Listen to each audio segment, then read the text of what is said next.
يهده الله فلا مضل له ومن يضلل فلا هادي له وأشهد أن لا إله إلا الله وحده لا شريك له وأشهد أن محمدا عبده ورسوله يا أيها الذين آمنوا اتقوا الله وقولوا قولا سديدا يصلح لكم أعمالكم ويغفر لكم ذنوبكم ومن يطع الله ورسوله فقد فاز فوزا عظيما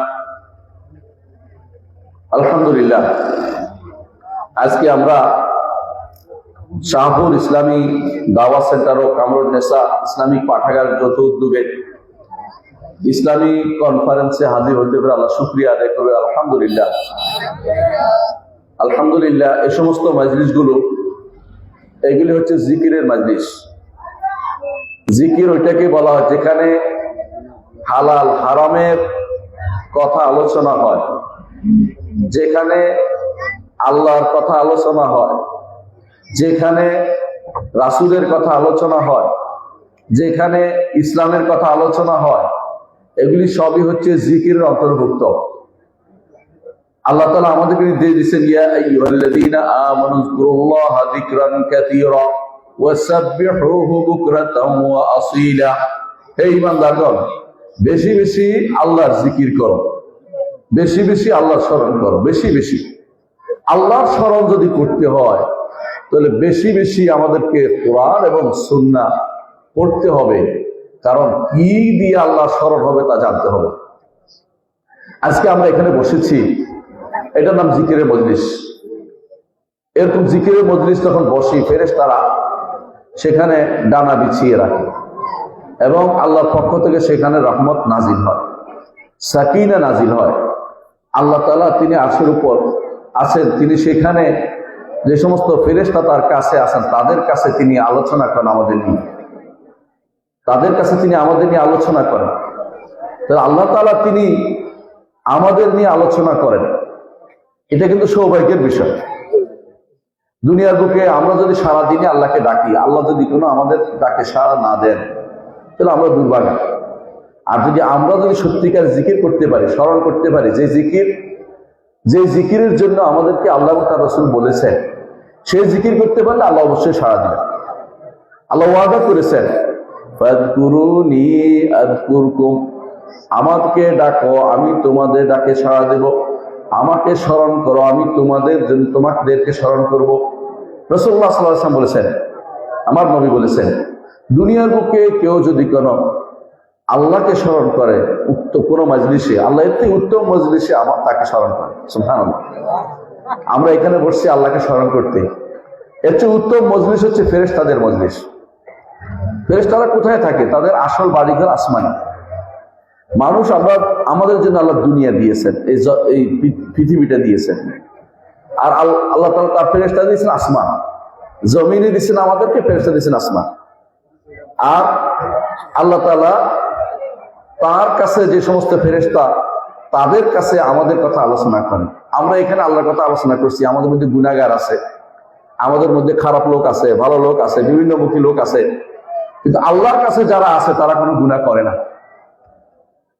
আল্লাহর কাছে যারা আছে তারা কোনো গুনাহ করে না।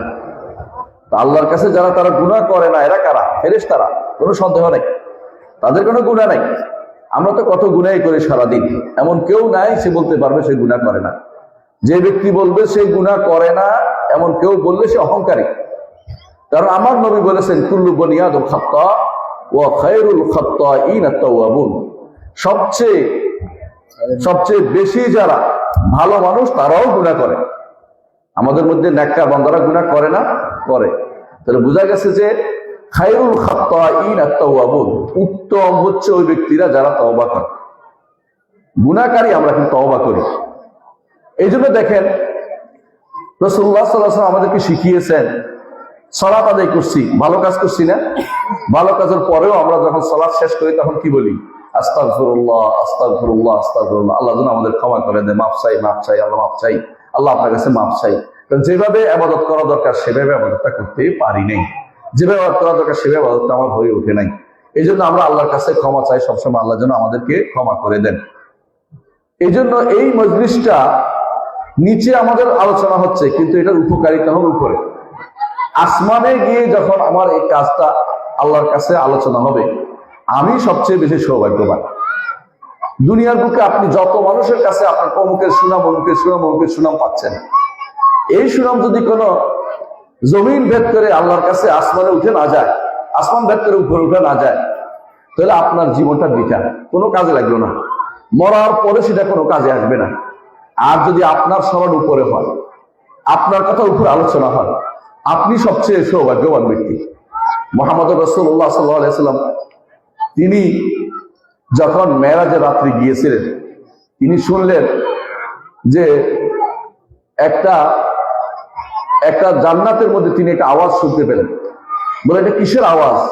বলছে, অমুকে তার মায়ের সেবা করেছে, সেই জন্য তার জন্য এখানে স্পেশাল ব্যবস্থাপনা করে, সেটা আওয়াজ শোনা যাচ্ছে।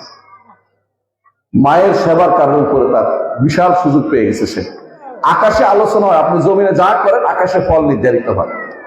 জমিনে আমরা কিছু করলে আকাশে একটা গাছ রোপণ হয়। জমিনে একটা কিছু করলে আল্লাহ তাআলা জান্নাতে একটা ব্যবস্থাপনা করে দেন, বড় কিছু করে দেন। এবার তো হচ্ছে আপনি কি করছেন, এটা হচ্ছে সবসময় চিন্তা করবেন আপনার এই করাটা আল্লাহর কাছে গ্রহণযোগ্য হয়েছে কিনা, এটাই তো বড় কথা। আমরা এখানে বসেছি আল্লাহ জিকির করতে।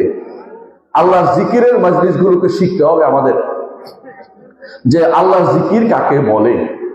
আল্লাহ জিকির হচ্ছে ওইটাই যেটা মুহাম্মদ রাসূলুল্লাহ আমাদেরকে শিখিয়েছেন। উত্তম জিকির হচ্ছে 5টা জিনিস। কয়টা জিনিস বলছি? 5টা। এক নম্বর হচ্ছে সুবহানাল্লাহ, আলহামদুলিল্লাহ, লা ইলাহা ইল্লাল্লাহ, আল্লাহু আকবার, লা হাওলা ওয়ালা কুওয়াতা ইল্লা বিল্লাহ। এই 5টা হচ্ছে সবচেয়ে উত্তম জিকির। এই জিকিরগুলোর চেয়ে উত্তম জিকির কেউ দিতে পারে না। এই জিকিরগুলো যখন আমরা করি আল্লাহ তাআলার নাম নিয়ে, সবগুলোতে আল্লাহর নাম আছে। দেখেন, আল্লাহু আকবার বললো আল্লাহর নাম, সুবহানাল্লাহ বললো আল্লাহর নাম, আলহামদুলিল্লাহ বললো আল্লাহর নাম আছে, লা হাওলা ওয়ালা কুওয়াতা বললো আল্লাহর নাম আছে, লা ইলাহা ইল্লাল্লাহ বললো আল্লাহর নাম আছে। এর মধ্যে সবচেয়ে উত্তম হচ্ছে লা ইলাহা ইল্লাল্লাহ। সবচেয়ে উত্তম হচ্ছে লা ইলাহা ইল্লাল্লাহ। এই লা ইলাহা ইল্লাল্লাহ বলতে গেলে আপনার মুখ খোলা লাগে না, আপনি মুখ জিহ্বা নাড়িয়ে করতে পারেন লা ইলাহা ইল্লাল্লাহ। এমন একটা জিকির সবচেয়ে সহজ এবং সবচেয়ে উত্তম, যেটা সবচেয়ে বেশি প্রিয়। এটা সবচেয়ে বেশি প্রিয়। এই জিকিরটা বলতে আপনার মুখ খোলা লাগে না। আপনি দেখেন মুখ বন্ধ করে লা ইলাহা ইল্লাল্লাহ বলতে পারবেন। এটা হচ্ছে একজন মানুষ লা ইলাহা ইল্লাল্লাহ, এটা রাসূলুল্লাহ সাল্লাল্লাহু আলাইহি ওয়াসাল্লাম শিখানো জিকির। তো রসুল যে শিখাইছেন যে জিকিরটা, ওই জিকিরের বাইরে আপনি অন্য জিকির করতে যাবেন না। রসুল যেটা শিখেছেন যে করি আমরা, তাই না? কারণ রসুল যদি আমাদেরকে যেটা দিন শিক্ষা দেন না, কিয়ামত পর্যন্ত এটা দিন হবে না। যে শিক্ষা রসুল দেন না, এটা নিতে পারবো না। আমরা যদি করে এখন যদি একটা জিকির বানাই ফেলি যে হব্বে খোদা, হব্বে রাসূল, ইয়া রাসূলুল্লাহ, এগুলো কোনো জিকির হবে না, বানোয়ার কথা হবে। আমাদেরকে বলতে হবে যেটা আল্লাহ আমার নবী শিখিয়ে দিয়েছে সেটাই করতে হবে। যেমন সালাতের ব্যাপারে আমার নবী বলেছেন, সাল্লু কামা রাআইতুমুনি উসাল্লি, যেভাবে আমাকে সালাত আদায় করে দেখেছো সেইভাবে সালাত আদায় করো। যেমন হজের ব্যাপারে আমার নবী বলে দিয়েছেন, লিতাখুযু আন্নী মানাসিকাকুম, আমার থেকে তোমরা হজ শিখে নাও। লাআল্লী লা আলকাকুম বা'দা আমি হাযা, হতে পারে এই বছরের পর তোমাদের সাথে আমার সাক্ষাৎ হবে না। রাসূলুল্লাহ সাল্লাল্লাহু আলাইহি ওয়াসাল্লাম যেখানে যেটা শিখিয়ে দিয়েছে সেটার নামই হচ্ছে রাসূলের আদর্শ। এইটার মধ্যে জিকিরের একটা আদর্শ। সুতরাং আল্লাহর জিকির সেইভাবে আমরা করব যেভাবে আমাদেরকে আল্লাহ কোরআনে বলেছেন, রাসূল তার হাদিসে বলেছেন। নতুন কোন পদ্ধতিতে আমরা কোনো জিকির করতে পারবো না। তাহলে আমরা এখানে বসছি কিসের জন্য? জিকিরের জন্য, কোনো সন্দেহ নেই। এই বসাটাও জিকির। রাসূলুল্লাহ সাল্লাল্লাহু আলাইহি ওয়াসাল্লামের দরবারে সাহাবায়ে কেরাম বসে থাকতেন। কিরকম বসতেন? কাআন্না আলা রুউসিহিম আত-তায়র, যেন তাদের মাথার উপরে পাখি বসেছে। আপনার মাথার উপর পাখি বসলে আপনি কি নড়েন ছড়েন? না, নড়েন না। কেন? তাহলে উড়ে চলে যাবে। এই জন্য আপনি কি করেন? চুপ করে বসে থাকেন যে দেখি কত ভালো লাগে, পাখি বাসার বসে সুন্দর। ঠিক সাহাবায়ে কেরাম রাসূলের সামনে বসে থাকতেন, একটু নড়তেন না। তারা কি করতেন? রাসূলের কথা শোনার জন্য সেভাবে বসে থাকতেন। দুনিয়ার কোথায় কি হয়েছে সব বাদ দিয়ে কিছুক্ষণ আমরা আল্লাহর কথা এবং রাসূলের কথা আলোচনা করি। সম্মানিত উপস্থিতি, আমি আজকে আপনাদেরকে 3টি জিনিস নিয়ে আলোচনা করবো। 1 নম্বর হচ্ছে ঈমান, দ্বিতীয় হচ্ছে আমল, 3 নম্বর হচ্ছে দাওয়াত। এই 3টি জিনিস আল্লাহ তাআলা কোরআনে কারিমে 4টি জিনিসের কথা বলেছেন, 4টিও বলতে পারবো, সমস্যা নেই। এই 4টেই আমি বলবো, 4টা সূরা আসরের মধ্যে আসছে। আল্লাহ তাআলা কি বলছেন? ওয়াল আসর ইন্নাল ইনসানা লাফি খুসর। ওয়াল আসর, প্রিয় ভাইরা, আমরা কোরআন থেকে বলছি, একটু বানিয়ে বলছি না, শুনেন একটু মন দিয়ে। আল্লাহ তাআলা বলছেন সময়ের শপথ। সময়ের শপথ তিনি করতে পারেন, কারণ সময় তিনি সৃষ্টি করেছেন। সময় তিনি সৃষ্টি করেছেন, সময় আমাদের জন্য তিনি সৃষ্টি করেছেন, তার জন্য সময়ের প্রয়োজন হয় না। আমাদের জন্য অতীত, বর্তমান, ভবিষ্যৎ আছে, তার কাছে সবই সমান। আমাদের জন্য অতীত কেন? আমি চলে যাই, আমার ছেলেরা আসবো ভবিষ্যতে, আমি এখন আসি, আমার বাবা চলে গেছে এই জন্য অতীত, আমি আসি এখন বর্তমান, আমার ভবিষ্যৎ সন্তানরা আসবে সামনে। তো অতীত, বর্তমান, ভবিষ্যৎ এটা আমাদের দরকার, এই জন্য আল্লাহ সৃষ্টি করেছেন। এটা অত্যন্ত গুরুত্বপূর্ণ জিনিস। কেন? মানুষের জীবনটা আসলে একটা সময়। ভালো করে দেখেন, আপনার জীবনটা সময়। আমরা যারা 50-এর উপরে চলে গেছি, 55 বছর, 55-এর উপরে চলে গেছি, আর কত বছর বাঁচবো এটা আমাদের জন্য প্রায় অনেকেই বুঝতে পারেন যে বেশি বাঁচার বয়স বাকি নাই, সময় কিন্তু শেষ হয়ে আসছে। এই সময়ের শপথ করে আল্লাহ তাআলা আমাদেরকে বুঝাচ্ছেন, বলছেন ইন্নাল ইনসানা লাফি খুসর, প্রতিটি মানুষের ক্ষতিগ্রস্ততার মধ্যে আছে। এই মানুষকে আপনি, আমি, ওই যে অমুক প্রিন্সিপাল সাহেব, ওই যে দায়ী যিনি আছেন শরীফ সাহেব, অমুক সাহেব, সবাই কিন্তু মানুষ, সবাই ক্ষতিগ্রস্ততার মধ্যে আছে। এই ক্ষতিগ্রস্ত অর্থ কি বুঝছেন? তো তারা সময় নষ্ট করে, বেহুদা সময় নষ্ট করে, বেহুদা কাজের সময় নষ্ট করে, বেহুদা বিশ্বাসের সময় নষ্ট করে। অর্থাৎ তার কখনো বিশ্বাসটা শুদ্ধ হয় না, বিশ্বাসের উপর বেহুদা বিশ্বাসে চলছে। কেউ আছে আমলটা শুদ্ধ না, এটার উপর চলছে। কেউ আছে দাওয়াত দিচ্ছে ভুল, এটার উপর চলতেছে। তো বোঝা গেল যে মানুষের জীবনের সময়টা নষ্ট হয় কি করে? যখন ইমানটা ভুল থাকে, আমলটা ভুল থাকে, দাওয়াতটা ভুল থাকে। আপনিও স্বীকার করবেন। কেউ যদি বলে চলেন আমরা সবাই মিলে আমরা মন্দিরে যাই, এটা কি মানবেন? কেউ মানবেন না, কারণ এটা ভুল, তাই না? তাহলে বোঝা গেল আপনার এই মন্দিরের প্রতি যে ভালোবাসাটা বা টানটা, এটা ভুল, এটা শুদ্ধ না, এটা আপনি সবাই স্বীকার করবেন। ঠিক অন্যভাবে সবাই মিলে যদি বলে যে এখন আমরা সবাই মিলে কি করব, তিন মুখের রাস্তার মধ্যে আমরা কিছুটা সেবা দিব মানুষদেরকে, অর্থাৎ জিনদের জন্য কিছু খাও, আপনি বলছেন এটা জায়েজ না, এটা তো এটা আল্লাহ শরীয়ত বিরোধী। তাহলে বোঝা যায় কিছু আমলও ভুল আছে। তাহলে কিছু ইমানও ভুল হয়, কিছু আমলও ভুল হয়, আর কিছু কর্মকাণ্ড ভুল তো আছেই। আমরা যা যা বলি তাতে শুদ্ধ বলি না, অনেক কিছুই শুদ্ধ বলি না। এই জন্য আমাদেরকে যেই কাজগুলি সবচেয়ে বেশি গুরুত্ব দিতে হবে, যাতে করে ক্ষতিগ্রস্ত থেকে বাঁচতে পারি, দুনিয়ার জীবনটা আমরা যেন বিফল না যায়, দুনিয়ার জীবনটা যেন সফল হয়, দুনিয়ার জীবনে পরে যেন জান্নাতে যেতে পারি, ক্ষতিগ্রস্ত থেকে মুক্ত হতে পারি। তাহলে 3টা বা 4টা কাজ আমাদের করতে হবে। 1 নম্বর হচ্ছে ঈমান আনতে হবে, যে ঈমান আল্লাহর কাছে গ্রহণযোগ্য। ওই ঈমান নিবেন না যে ঈমানটা আল্লাহর কাছে গ্রহণযোগ্য না। সব ঈমান গ্রহণযোগ্য না, কারণ আপনিও জানেন যে কিছু মানুষের আকীদা ভালো না, কিছু মানুষের বিশ্বাস ভালো না, কিছু মানুষের কর্মকাণ্ড ভালো না, কিছু মানুষের কাজ ভালো না। তাহলে বোঝা গেল আমাকে বিশুদ্ধতা নিতে হবে। এই জন্য প্রতিটি কাজ শুদ্ধ যখন আপনি জানতে পারবেন, তখনই শুধুমাত্র আপনার এটা কাজে লাগবে। আপনি বাজারে একটা জিনিস নিয়ে গেছেন বেচার জন্য, খেয়াল করেন, নেয়ার পরে আপনি বুঝতে পারলেন যে এইটা আসলে ভালো জিনিস না, বাজারে কেউ কিনবে, আর কারো দিলেও আপনি ঠকাচ্ছেন, কথাই বুঝছেন তো? পচা জিনিস কারো দিলে জায়েজ আছে না? নাই। আপনি জমি কিনতে গেছেন, এখন জমির দলিল ঠিক নাই, তারপরে কিনবেন? আপনি বলেন এই ভেজালে আমি নাই, যতক্ষণ জমিটা শুদ্ধ দলিল হয় আমি নিব, কারণ দলিল যদি কোনো অশুদ্ধ থাকে তাহলে আমি নিব না। আপনি কি দেখেন, RS, BS, SA কত কিছুতে দেখেন, তার হিসাব নাই। কেন? এরপরে যাইয়া দেখেন খাজনা উসুল আছে কিনা, এটা কোন নিলাম হয়ে গেছে কিনা, কারোর বিরুদ্ধে চলে গেছে কিনা। তাহলে বোঝা গেল যে সব জিনিস যেভাবে ইচ্ছে এভাবে দিলে আপনি নেন না। আপনি কিন্তু কি করেন, চেষ্টা করেন যে শুদ্ধটা নিতে হবে, শুদ্ধটাই নিব আমি যে কোনো মূল্যে। আব্দুল্লাহ জাহাঙ্গীর রহমতুল্লাহ আলাইহি একটা কথা বলতেন যে আমাদের ইমানগুলো অনেক সময় বাজারে যে মাছ বেচে এর চেয়ে খারাপ অবস্থা চলে গেছে। কেউ মাছ কিনতে গেলেও পচা মাছ কিনে না, কিন্তু আমাদের ইমান কোনোদিন পরীক্ষা করে দেখি না। আমাদের ইমানটা এমন পর্যায়ে চলে যায় যে আমরা কোনোদিন পরীক্ষা চিন্তা করি না যে ইমান শুদ্ধ আছে কিনা, আমাদের ইমানকে শুদ্ধ কিনা কোনোদিন চিন্তা করি না। ইমান শুদ্ধ হতে হলে ঈমান অর্থ হচ্ছে একটা আল্লাহর উপরে স্বীকৃতি দেয়া, আল্লাহর দ্বীনের স্বীকৃতি দেয়া। কি স্বীকৃতি দিবেন?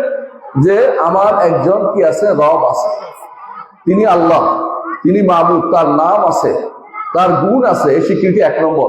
ফেরেশতা আছে, রাসূল আছে, কিতাব আছে, আখিরাত আছে, তাকদীরের ভালো মন্দ বিষয় আছে, এগুলি হচ্ছে ঈমান। এগুলি যে আপনি যে এগুলি ধারণ করছেন, এগুলি কতটুকু শুদ্ধ, এটা কি দেখবেন না? দেখার দরকার আছে কিনা?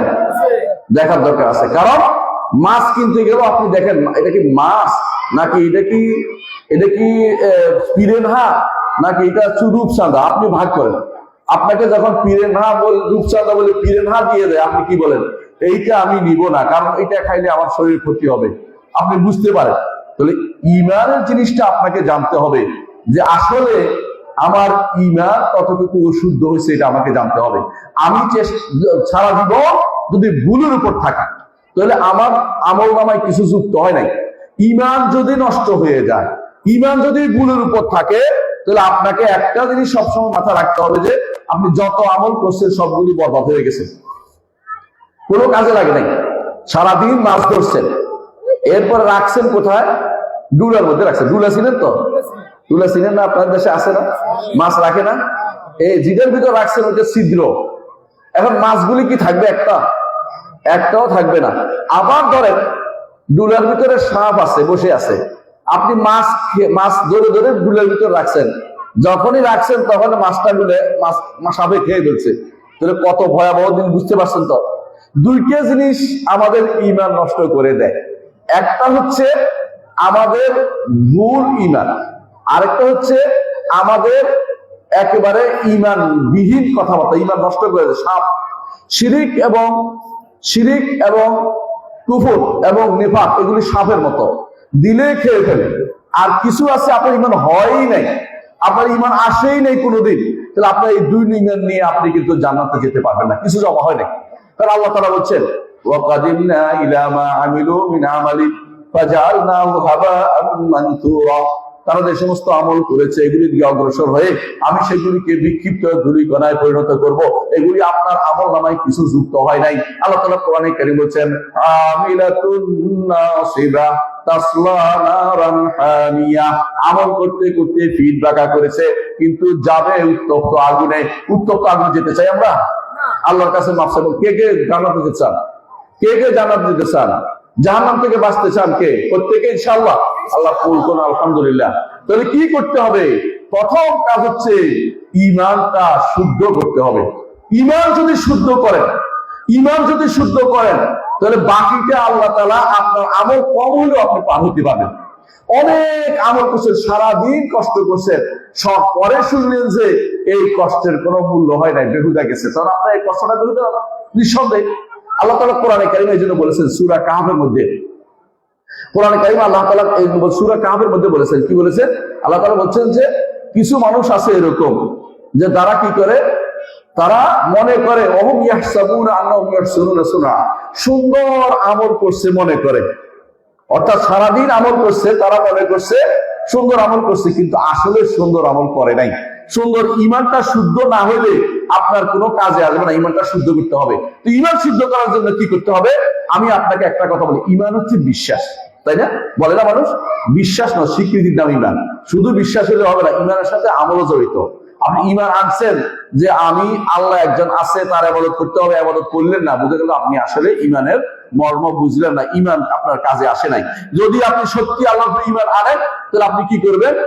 আল্লাহর জন্য ইবাদতটা করবেন, আর কারো জন্য ইবাদত করবেন না, আর কারো জন্য মান্নত করবেন না, আর কারো কবরে কিছু দিবেন না, আর কবরের জন্য কিছু আপনি রাখবেন না, কোনো কিছু তার কবরের নামে জবাই করবেন না, কবরের কাছে কিছু জবাই করবেন না, কবরের উপর মাজার উপরে কিছু উঠাবেন না। ঈমান যদি শুদ্ধ হয় একমাত্র আল্লাহর জন্য আপনার জগতে ইবাদত হবে। আপনি যখন বিপদে পড়বেন কাকে ডাকবেন? আল্লাহকে ডাকবেন। আর যখন আপনি ভালো অবস্থা থাকে কাকে ডাকবেন? আল্লাহকে ডাকবেন। সর্ব অবস্থায়, ভালো মন্দ সর্ব অবস্থায় একমাত্র আল্লাহকেই আপনি ডাকবেন। কারণ আপনি বুঝছেন যে আল্লাহ ছাড়া কেউ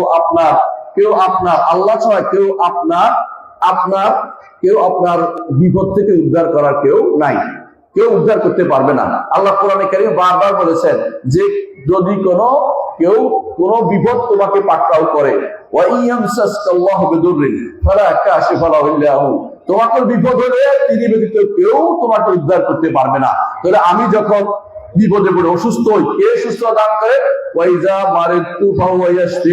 যখন আমি অসুস্থ হই তিনি আমাকে সুস্থতা দান করেন। অর্থাৎ আমি অসুস্থ হলে কে সুস্থ দেয়? আল্লাহ তাআলা সুস্থতা দেয়। যখন আমার খাবার থাকে না, কে খাবার দেয়? আল্লাহ তাআলা দেয়। যখন আমি যখন আমার কোনো সমস্যা হয়, কে উত্তরণ করে? আল্লাহ শুধু উত্তরণ করতে পারে। দুনিয়ার কেউ আপনার কোনো কিছু উত্তরণ করে দিতে পারে না। কারণ আপনি যদি মনে করেন দুনিয়ার কেউ করে, সে নিজেও তো একটা আল্লাহর দাস, তারও সমস্যা আছে, তার সমস্যা কে উত্তরণ করবে? দুনিয়ার কাউকে আল্লাহ কোনো দায়িত্ব দেন নাই, মানে আল্লাহ কাউকে কোনো অলিকে দেন নাই, কোনো গাউসকে দেন নাই, কোনো কুতুবকে দেন নাই। কেউ যদি এগুলি বিশ্বাস করে তার ঈমান শেষ হয়ে যাবে। কারণ ঈমানের মূল কথা হচ্ছে একমাত্র আল্লাহই স্রষ্টা, আল্লাহই মালিক, আল্লাহই পরিচালক। গাউস কুতুব নামে কোনো পরিভাষা কোরআনেও নাই, হাদিসেও নাই। যে ব্যক্তি বলে যে আছে সে দেখা, কোথাও নাই। এগুলি বানোয়ার জিনিস, মানুষে বানিয়েছে। আপনাকে একমাত্র আল্লাহকে ডাকতে হবে। এই জন্য মুহাম্মদ রাসূলুল্লাহ সাল্লাল্লাহু আলাইহি ওয়াসাল্লাম তিনি শিখিয়ে দিয়েছেন কাকে? আব্দুল্লাহ ইবনে আব্বাস রাদিয়াল্লাহু আনহুকে। সুনান তিরমিজির হাদিস দেখেন, তিনি বলেছেন, ইয়া গোলাম ইন্নী উআল্লিমুকা কালিমা, প্রিয় বৎস আমি তোমাকে কিছু কালেমা শিক্ষা দেবো, বাণী শিক্ষা দেবো। বলেছেন কি? ইহফাজিল্লাহ ইয়াহফাজুকা, আল্লাহর হেফাজত করো, আল্লাহ তোমার হেফাজত করবেন। আল্লাহ কিভাবে হেফাজত করবেন? আল্লাহই তো সবার হেফাজত করে। আল্লাহর নির্দেশের হেফাজত করো, আল্লাহ যেটা বলছেন সেটা করো, আল্লাহ যেটা নিষেধ করছে সেটা পরিত্যাগ করো, আল্লাহর হুদুদ সীমা রেখা মেনে চলো, আল্লাহ তাআলা যে সীমা রেখা দিয়েছে সেটার মধ্যে মেনে চলো। তুমি আল্লাহ ছাড়া কারো কাছে কিছু চাইবে না। যখন তুমি চাইবে আল্লাহর কাছে চাইবে, যখন তুমি সাহায্য চাইবে একমাত্র আল্লাহর কাছে চাইবে, তার কাছে সবসময় তুমি সাহায্য চাইবে। মাঝখানে দুনিয়ার অমুক তমুককে তুমি কিছু মনে করিও না, তারাও তোমার আল্লাহর দাস। আল্লাহর দাস তোমাকে কোনো উপকার করতে পারবে না। ইমাম আবু হানিফা রাহমাতুল্লাহ আলাইহি তিনি কি বলেছেন একটু খেয়াল করেন। আবু হানিফা রাহমাতুল্লাহ আলাইহি এর প্রেক্ষের একটা কিতাব আছে, নাম হলো বাহরুর রায়েহ, হানাফি মাযহাবের বড় কিতাব। সেখানে কিতাবের মধ্যে উল্লেখ আছে, আবু হানিফা রাহমাতুল্লাহ আলাইহি বলছেন যে একজন মানুষ আরেকজন মানুষের কাছে উদ্ধার চাওয়া বা তার কাছে কোনো কিছু চাওয়া যে পারবে না, সে মরা মানুষের কাছে কিছু চাওয়া হচ্ছে কিরকম? একজন ডুবন্ত মানুষ যেন ডুবন্ত মানুষের কাছে বলতেছে আমারে বাঁচাও ভাই। বুঝছেন কথাটা? একজন মানুষ, আপনিও ডুবলেন উনিও ডুবলেন, ও ভাই আমার বাঁচা, কিন্তু আমিও তো ডুবে আছি। যে ব্যক্তি কবরে আছে তার কাছে কিছু চাওয়া যায় না। যদি কেউ কবরওয়ালার কাছে কিছু চায় তার ঈমান নষ্ট হয়ে যায়। আপনার ঈমান নষ্ট হলে আখিরাতে কিছু প্রাপ্তি থাকে না। এই জন্য কবরওয়ালার কাছে কিছু চাওয়া যায় না। এটা হচ্ছে ঈমানের 1 নম্বর কথা। ঈমান শুদ্ধ করতে হবে। 1 নম্বর কথা হচ্ছে আমি আমার যত কিছু কার কাছে চাইবো? আল্লাহর কাছে চাইবো। এটা বিশ্বাস করতে হবে। আল্লাহ সম্পর্কে বিশ্বাসটা শুদ্ধ করতে হবে। সেটা কি? কুল হুয়াল্লাহু আহাদ আল্লাহুস সামাদ লাম ইয়ালিদ ওয়া লাম ইউলাদ ওয়া লাম ইয়াকুল লাহু কুফুয়ান আহাদ। কুল হুয়াল্লাহু আহাদ বলুন, হে নবী বলুন আল্লাহ এক। আল্লাহ এক নয়, একক। এক বুঝেননি?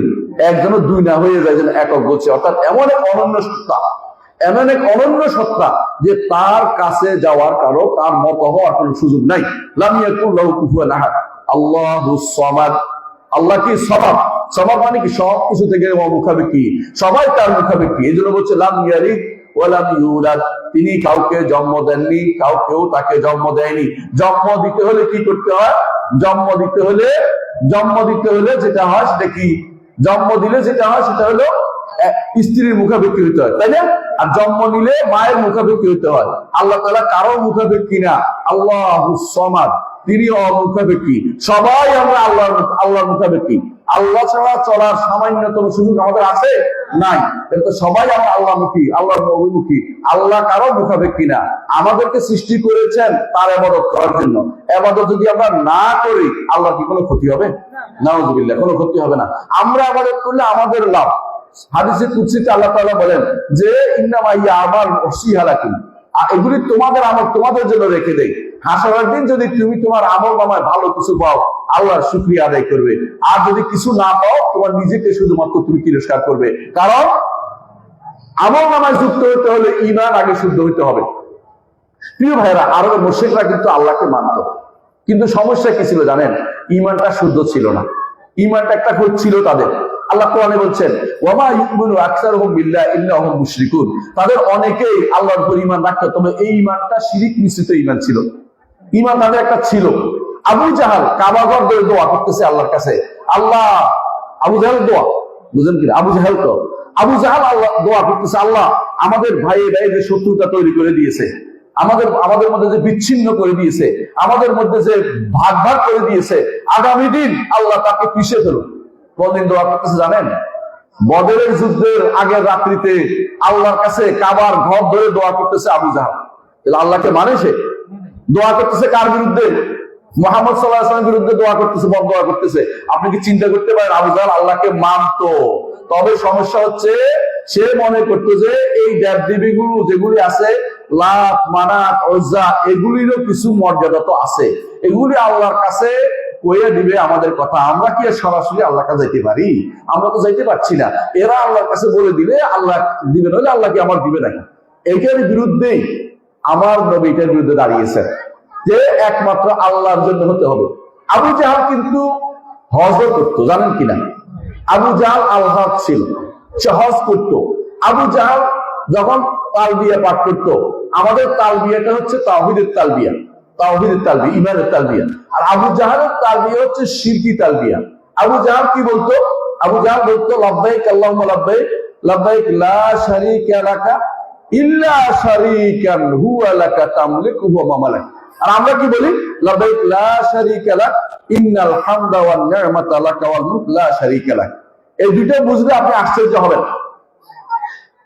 ইব্রাহিম আলাইহিস সালামের তালবিয়া হচ্ছে এটা, লাব্বাইক লা শারীকা লাক, আল্লাহ আমি হাজির, আপনার কোনো শরীক নাই, আপনি ছাড়া কাউকে ডাকবো না, কারোর জন্য মানত করবো না, কোনো কবরের জন্য, পীরের জন্য কোনো কিছু মানত করবো না, কাউকে কোনো কবর নামে জবাই করবো না, কোনো ব্যক্তিকে ডাকবো না বিপদে পড়লে। এগুলো হচ্ছে ইব্রাহিম আলাইহিস সালামের বক্তব্য। ইব্রাহিম আলাইহিস সালাম সারা জীবন এটাকে লালন করেছেন।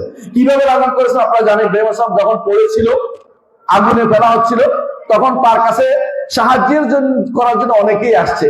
তখন তিনি বলছিলেন কি, তোমার সাহায্যের দরকার হবে না, আমার আল্লাহ আমাকে বাঁচাবেন। আল্লাহ তাআলা তাকে কেমন বাঁচিয়েছেন?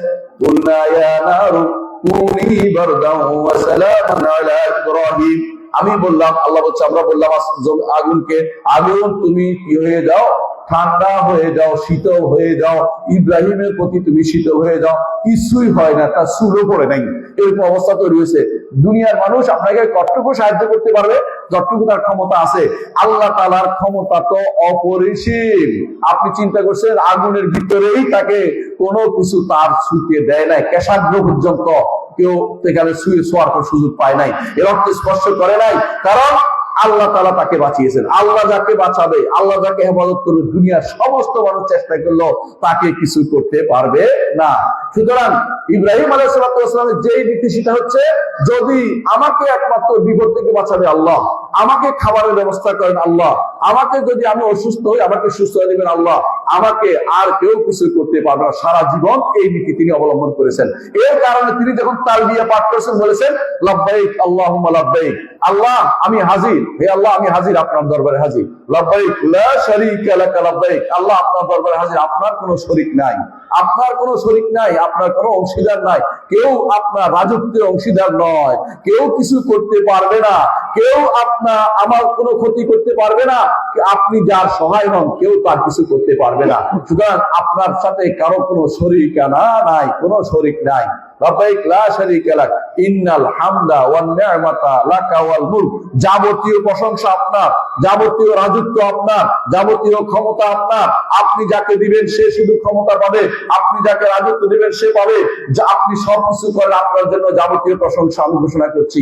লাব্বাইক লা শারীকা লাক, আপনার জন্য কোনো শরীক নাই। আবার বলছি, এটা ছিল ইব্রাহিম আলাইহিস সালামের তালবিয়া, এটা তাওহীদের তালবিয়া, এটা ঈমানের তালবিয়া। এটা নষ্ট করেছে কে? এটা নষ্ট করেছে একজন আমর নামে এক ব্যক্তি ছিল তখনকার সময়। সেই ব্যক্তি এটা আমর ইবনে লুহাই আল খুজাই বলে, কাবার কাছে গিয়ে সে বলেছে যে হায় রে, এই ওলি আল্লাহদের কথা বাদ দিয়ে দিল। এত কথা বললাম, এতগুলি কথা যে বললেন তিনি, লাব্বাইক লা শারীকা লাক, ওরা বুঝতো আরবি, বুঝার কারণে তারা বুঝছে যে লা শারীকা লাক অর্থ হচ্ছে লাত, মানাত, উজ্জা, অমুক তমুক যত আছে এদের দ্বারা কোনো কিছু পাওয়ার সুযোগ নাই। তখন তারা বলে যে তাহলে শব্দটা পরিবর্তন করে দেই। শব্দ পরিবর্তন করে কি বানাইছে? লাব্বাইক লা শারীকা লাক, আপনার কোনো শরীক নাই, ইল্লা শারীকান হুয়া লাকা তামলিকুহু ওয়া মালাক, তবে এমন শরীক আছে যে শরীকের আপনি মালিক, তারা আপনার মালিক নয়। মানে ছোটখাটো শরীর কিছু থাকতে পারে, এই কথা তারা বুঝাচ্ছে। বুঝছেন তো? নাউজুবিল্লাহ। তাহলে আবু জাহাল হজ করতো, কিন্তু সমস্যা কি ছিল? তালবিয়াতে ভুল করছে, ইমানে ভুল করছে, তার হজ জমা হয় নাই। তার হজ তার জন্য জমা হয় নাই। এই জন্য প্রথম কাজ হবে ইমানটা শুদ্ধ করতে হবে। আমার আল্লাহ তিনি সৃষ্টি করেছেন আমাকে, আমার আল্লাহ তিনি আমাকে লালন পালন করেন, আমার আল্লাহ তিনি আমাকে জীবিকা দেন, আমার আল্লাহ তিনি আমার সবকিছু পরিচালনা করেন, তিনি আমার মালিক, আমার আল্লাহ তিনি আমার জীবনের সমস্ত কিছু পরিচালনা, জগতের সবকিছু তিনি একাই পরিচালনা করেন, তার কোনো সহযোগী লাগে না। দলিল আপনার বলুন, দলিল সূরা সাবার 22 নম্বর আয়াত শুনেন। আপনার দেখে 22 নম্বর আয়াতে আল্লাহ তাআলা কোরআনে কেন বলছেন, কুলুল্লাযিনা জাআমতুম মিন দুনিল্লাহ, হে নবী আপনি বলে দিন যাদেরকে তোমরা ডাকো আল্লাহ ব্যতীত, লা ইয়ামলিকুনা মিসকালা যাররাতিন ফিল আরদি ওয়ালা ফিস সামা, আসমান ও জমিনের রাই পরিমাণ জিনিসের, সরিষা পরিমাণ জিনিসের, পিঁপড়া পরিমাণ জিনিসের তারা মালিক নয়। ওয়া মা লাহুম ফীহিমা মিন শিরকিন, এগুলির মধ্যে মালিকও না, অংশীদারিত্ব নাই। কোন কোন জিনিসের মালিক আছে, কেউ অংশীদার আছে, কথা বুঝেন কিনা? এই যে আমার সামনে মাইকওয়ালা বলবে আমি এটার মালিক, বলবে মালিকানা তার আছে। আবার বলতে পারে কেউ, দুইজনে বলতে পারে এই দেখেন তুমিও মালিক আমিও মালিক, দুইজন হইতে পারে, তাই না? আবার দেখেন কেউ বলতে পারে দেখো মালিক না হইতে পারে, তুমি কিনার সময় আমি কিন্তু 100 টাকা দিয়ে সহযোগিতা করছিলাম, সাহায্যকারী, তাই না? এই তিনটা আল্লাহ নাকচ করে দিয়েছেন। আসমান এবং জমিনের যত কিছু আছে এখানে কারো কোনো মালিকানা নাই। মালিক কে? আল্লাহ। এগুলি কাউকে অংশীদার নাই। আল্লাহ বলছে ওমা লাহুম ফীহিমা মিন শিরকিন, আসমান এবং জমিনে যা আছে কোথাও আল্লাহ সৃষ্টির মধ্যে কারো কোনো কি নাই, অংশীদার, কারো সাহায্য অংশীদার নাই। আবার বলছেন ওমা লাহুম মিন যাহির, কোন সাহায্যকারীও তার দরকার হয় না। জগৎ পরিচালনার জন্য কোন সাহায্যকারী তার দরকার হয় না, তিনি অর্ডার দিলে হয়ে যায়। তিনি দয়া করে যদি কাউকে বলেন যে তিনি যেন আল্লাহর দ্বীনের জন্য কাজ করেন, তো দাস হিসাবে তাকে সওয়াব দেওয়ার জন্য কাজটা করেছে। কথা কি বুঝাতে পারছি? আমাকে যে আপনার জন্য ওয়াজ করার জন্য তৌফিক দিয়েছেন কেন? যাতে করে আমি জান্নাতে যেতে পারি, সুযোগটা দেওয়ার জন্য। ইচ্ছা করলে আপনার অন্তরের ভিতরে সরাসরি ঈমান ঢেলে দিতে পারেন, সরাসরি ঢেলে দিতে পারেন, এটাতে কোনো বাধা হয় না। কিন্তু আমাকে দয়া করছেন, ফেরেশতাদেরকে কাজে লাগিয়েছেন কেন? ফেরেশতাদেরকে কাজে লাগিয়েছেন এই জন্য ফেরেশতারা যেন আল্লাহর নির্দেশ পালন যেটা করে সেটা প্রমাণ করার জন্য।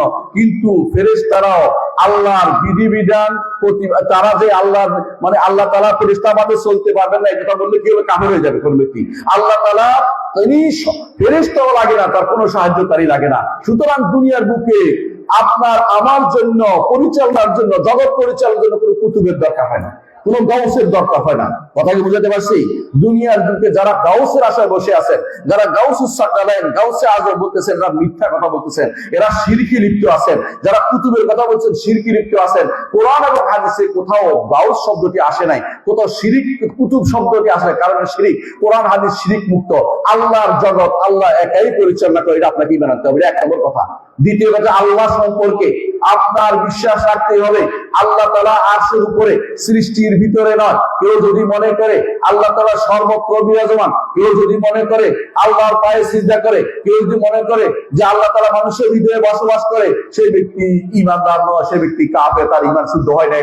এখনো সে হিন্দু আকীদায় বিশ্বাস করছে। কারণ হিন্দুরা বিশ্বাস করে স্রষ্টা সর্বভূতে বাস করে, মুসলিমে বিশ্বাস করে না। কারণ আল্লাহ কোরআনে বলে দিয়েছেন আর রাহমানু আলাল আরশি ইস্তাওয়া, রহমান তার আরশের উপরে। আল্লাহ তাআলা ঘোষণা করেছেন, আল্লাহ তাআলা বারবার বলেছেন ওয়া হুয়াল আলিয়্যুল আযীম, তিনি অনেক উপরে, আলী, তিনি আলী। আল্লাহ তাআলা বলেন সুবহানা রাব্বিয়াল আলা, আমার রব যিনি সবচেয়ে উপরে, তার কাছে তিনি পবিত্র।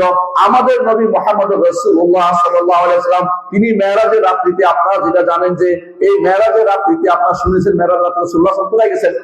আরশের কাছে গেছেন।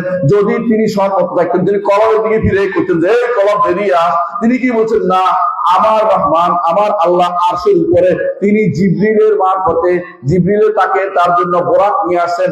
এই বোরাক দিয়ে মক্কা থেকে, তিনি মক্কা থেকে বাইতুল মাকদিস আসেন, বাইতুল মাকদিস থেকে তার জন্য সিঁড়ি থেকে তিনি সেই মেরাজ ওরুদ উপর দিকে উঠেছেন, যতটুকু আল্লাহ উঠিয়েছেন। আরশের কাছে গিয়ে আল্লাহর সাথে কথা বলে সালাত নিয়ে এসেছেন এবং সূরা বাকারার শেষ দুটি আয়াত নিয়ে এসেছেন। এটা আপনারা জানেন। দুনিয়াতে এসেছেন, তারপরে অনেকে ঈমান রাখছে, অনেকে ঈমান রাখতে পারে না যে এক রাত্রে কিভাবে এত কিছু করলো।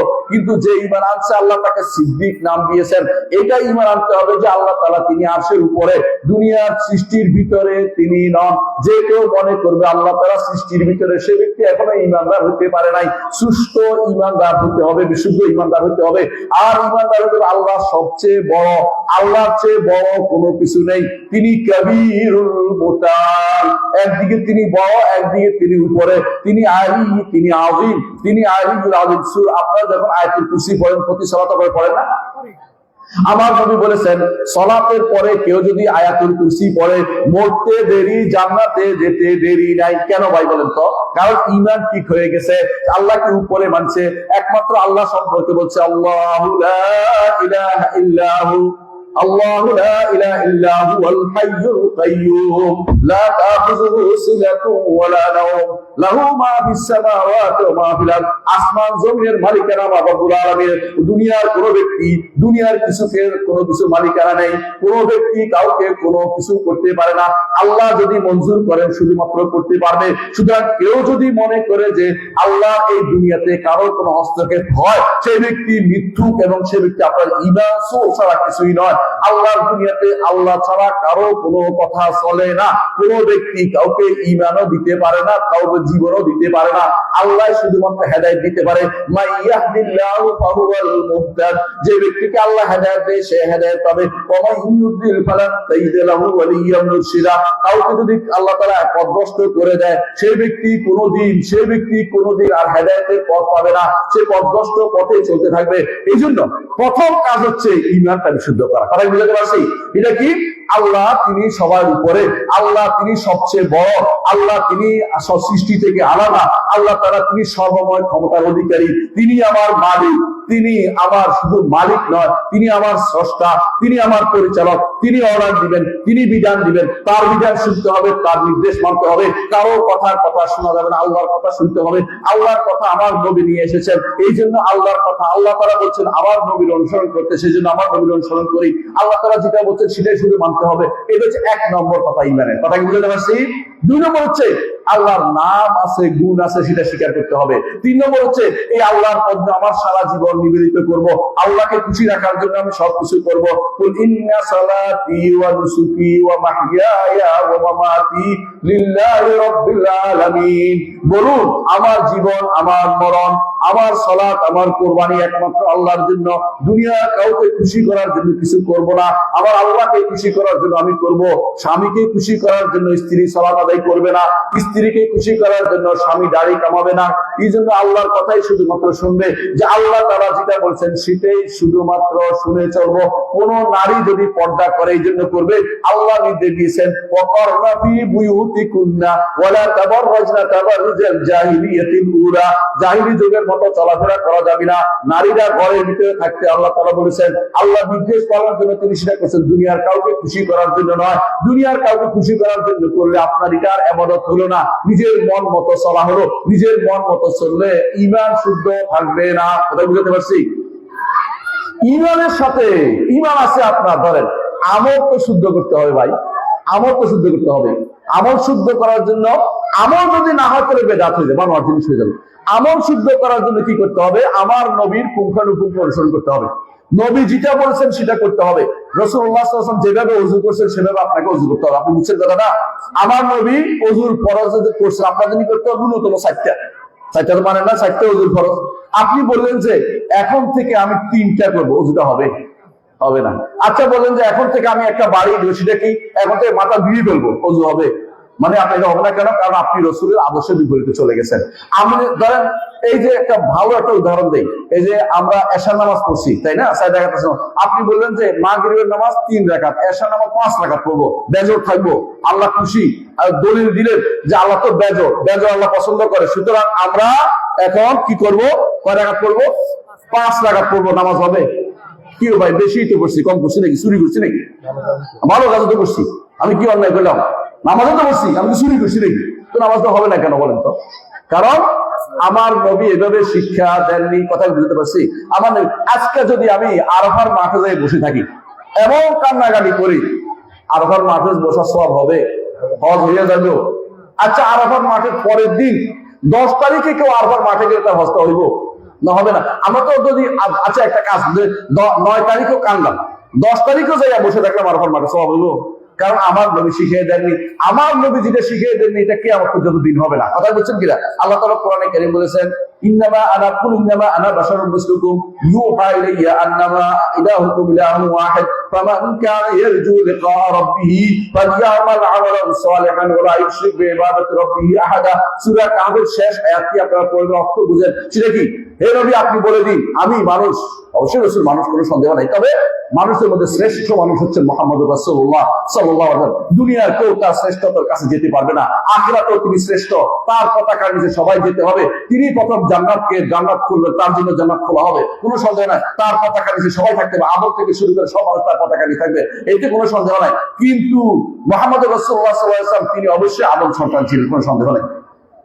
তিনি যেহেতু আদম সন্তান ছিলেন, তাহলে আদম অবশ্যই আবুল বাশার, সমস্ত মানুষের সেরাকে, বড়কে আদম, সবার প্রথম তিনি, তার সন্তানদের মধ্যে সেরা হচ্ছে মুহাম্মদুর রাসূলুল্লাহ সাল্লাল্লাহু আলাইহি ওয়াসাল্লাম। তো তিনি, তাকে আল্লাহ বলতেছেন, আপনি বলে দিন যে আমার কাছে ওহী আসে, তোমাদের কাছে ওহী আসে না। ওহীটা কি?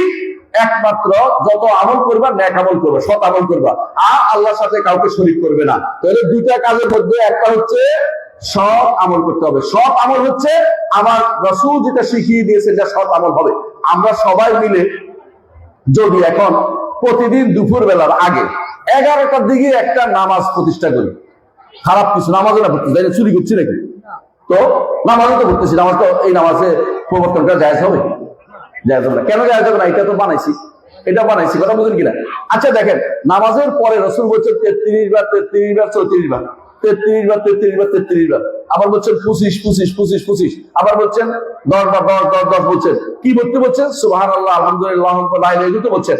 এখন আমি চিন্তা করলাম যে 25 35 33 একটা ভগ্নাংশ, এই যে আমরা রাউন্ড ফিগারে চলে যাই। হ্যাঁ, রাউন্ড ফিগার কত ভাই? 50, অন্তত 50 50 50। এটা কি রাসূলের আদর্শ পালন করা হবে? না। কি করতে হবে? 33 ঠিক রাখতে হবে। ভুল হলে এটা বাদ, বেশি হয়ে গেছে মনে করতে ওইটা বাদ, আমি শুধু 33 পড়তেছি। আমার নবী যেটা শিখেছেন এটাই আমাকে করতে হবে। কথা বুঝছেন? আপনি রুকুতে গেলেন, যে মনে করলেন যে কোরআন শরীফ পড়তে পারবেন না, পড়তে পারবেন, কারণ রুকুতে কোরআন শরীফ পড়াটা আমার নবীর অনুমোদিত জিনিস না। তোমার আমি সেজদার মধ্যে কোরআন পড়তে নিষেধ করেছি, যেমন দোয়া করতে পারবো আমি কোরআন আয়াত দিয়ে, যেগুলি দোয়া আছে সেগুলি দিয়ে, কিন্তু রুকু সেজদার মধ্যে কোরআন তেলাওয়াত নাই। কিন্তু আপনি সালাত আল্লাহু আকবার বলে আপনি যে বলেন এখন আমি শুরু করলাম ইন্নামাল আমালু বিন্নিয়াত, হবে না? নামাজ হইব? কেন হইবে না? কারণ এই জায়গাতে আমার নবী এই কাজটা করেন নাই। আমার নবী যেই জায়গাতে যেই কাজটা করেছেন সেটা হচ্ছে সৎ আমল। কথা কি বলতে পারছি? নেক আমল হতে হবে পুঙ্খানুপুঙ্খ, পুরোপুরি ভাবে আমার নবীকে অনুসরণ করতে হবে। যত নিজের পক্ষ থেকে কোনো কিছু দিলে সেটা কোনোদিন গ্রহণযোগ্য হবে না। আপনি যেই কোনো কাজ করবেন আগে বলবেন যে নবী করছে কিনা, নবী করছে কিনা জিজ্ঞাসা করবেন। আপনাদের সমাজে বেদাত নাই আমি মনে করি, ভালো মানুষ আপনারা, তারপরেও শোনাচ্ছি যে যদি কোনো কেউ এমন কোনো কাজ করে আপনাকে বলে চলেন আমরা সবাই মিলে এখন থেকে অমুক কাজটা করবো, আপনি কি বলবেন? না, এটা তো আমার নবী করেন নাই, আমি করব না। এখন আপনাকে বলবে, হয়তো কেউ বলবে যে নবী তো বিমানে চড়েন না, আপনি বিমানে চড়েন কেন? এটা কি হয়? কেন হয় না বলেন তো? বিমানে চড়া কোনো দিনের কাজ না, দুনিয়ার কাজ। আপনি বুঝছেন তো? বিমানে চড়া কোনো বাপটা, আপনি বাপ খাবে, আপনি বাপ খান কি জন্য? এটা কোনো কথা হইলো? বাপ খাওয়া কি আবাদতের জিনিস না? বাপ খাওয়া নিয়তের কারণে আবাদত হয়। এটা নিয়তের কারণে আবাদত হয়, যে আমি বাপ খাইলে আবাদত করতে পারবো, এটা সওয়াব হবে, আলাদা কথা। কিন্তু সরাসরি তো এটা আবাদত না। তো যে জিনিস সরাসরি আবাদত, সেখানে অবশ্যই মুহাম্মদুর রাসূলুল্লাহ সাল্লাল্লাহু আলাইহি ওয়াসাল্লাম অনুসরণ করতে হবে, এটা আবাদত হবে না কিয়ামত পর্যন্ত। ও এমন জিনিস আপনাকে অনুসরণ করতে হবে, যদি কোনো আপনার আমলটা শুদ্ধ হতে হয় তাহলে মুহাম্মদুর রাসূলুল্লাহ সাল্লাল্লাহু আলাইহি ওয়াসাল্লামকে অনুসরণ আপনাকে করতেই হবে। আমল শুদ্ধ করা দরকার, আমল করে না এরকম নাই। আমাদের দেশে অনেকেই আমল করে কিন্তু শুদ্ধতা জানে না। দেখুন, সালাত, ভাত খাওয়ার সময় কি বলতে হয় ভাই? কি বলতে হয়? আলহামদুলিল্লাহ, আপনারা ভালো জানছেন। বিসমিল্লাহ। কিছু কিছু মানুষ বলে বিসমিল্লাহ ওয়া আলা বারাকাতিল্লাহ, বলে না? শুনেন না আপনারা? এই যে বাড়তি যে কথাটা বলছি, আমার নবী জীবনেও বলেন না, আপনি কেন বাড়াবেন? কথা বুঝছেন? আপনি যদি কোনো বিসমিল্লাহ শুরু করেন, এখন বিসমিল্লাহির রহমানির রহিম দিয়ে শুরু করেন, হবে না? এটা বেদাত হবে, কারণ আপনি রাসূলের শিক্ষা না আমাদেরকে, যেটুকু বলছে ওটুকু আপনি বলবেন। কথা কি বুঝতে পারছি? আপনি সালাম ফিরানোর পরে আপনাকে বলছে কি বলতে? আপনাকে বলছে আস্তাগফিরুল্লাহ আস্তাগফিরুল্লাহ আস্তাগফিরুল্লাহ। আপনি শুরু করলেন আস্তাগফিরুল্লাহ আল্লাযী লা ইলাহা ইল্লা হুয়াল হাইয়ুল কাইয়্যুম ওয়া আতুবু ইলাইহি, এটা এখানে না, এটা আছে কোনো সন্দেহ নাই, কিন্তু এই জায়গায় আনতে পারবেন না। আপনি যেখানেটা ওখানে রাখেন, অন্যটা এনে দিবেন না, অন্যটা আরেক জায়গায় আছে। যেই জায়গায় যে এটা সুন্নত আমার নবী বলেছেন সেইটা আপনাকে সেই রূপে আমল করতে হবে। নিজের মন মতো আমল করলে এটা শরীয়ত হয় না, এটা শুদ্ধ আমল হয় না। আল্লাহ তাআলা এই জন্য কোরআনে কারীম বলেছেন, আবার আইকা মানি তাহাযা ইলাহু হাওয়াহু আফা আনতা তাকুনু আলাইহি ওয়াকিলা। আপনি কি দেখেছেন ওই ব্যক্তিকে, যে ব্যক্তি প্রবৃত্তিকে ইলাহ বানিয়ে নিয়েছে? প্রবৃত্তিকে ইলাহ বুঝেন কিনা? নিজের মন মতো যা ইচ্ছা তা করে, এটা হলো প্রবৃত্তিকে আল্লাহ বানানো।